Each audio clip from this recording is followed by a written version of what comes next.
മുറണ്ടാവ് രൂപതയിലെ youth Congress August മാസത്തിലാണ്. അതിനൊരുക്കമായി രൂപതയിലെ ബഹുഭൂരിപക്ഷം പള്ളികളിലും ഈ കുരിശ് സഞ്ചരിച്ചു.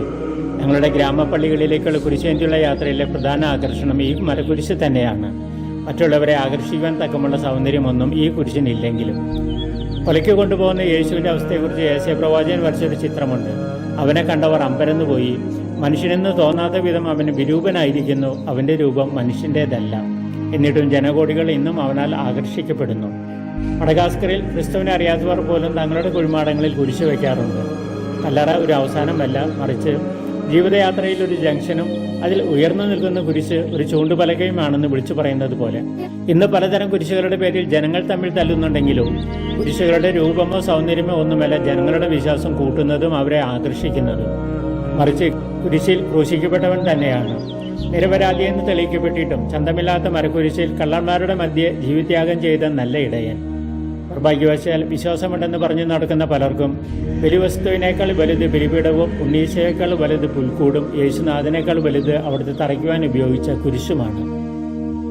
രണ്ട് മരകഷ്ണങ്ങൾ കുറുകെ വെച്ചുണ്ടാക്കിയ യുവാക്കളുടെ ഈ കുരിശും സ്വന്തം സൗന്ദര്യത്തിൽ ആരെയും ആകർഷിക്കുന്നില്ല. എങ്കിലും രൂപതയിലെ ഭൂരിഭാഗം പള്ളികളിലും ഈ കുരിശ് ജൈത്രയാത്ര നടത്തിക്കഴിഞ്ഞു.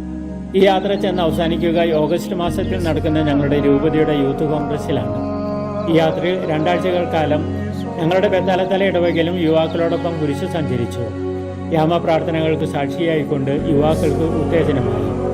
കുരിശ് എങ്ങനെയാണ് മഹത്വം നേടിയത്, ഉത്തേജനമാകുന്നത്? വിശുദ്ധ മർക്കോസ് എഴുതിയ സുവിശേഷത്തിലെ മനോഹരമായൊരു കഥയാണ് 12 വർഷമായി രക്തസ്രാവമുള്ള ഒരു സ്ത്രീയുടെ രോഗവിമുക്തി.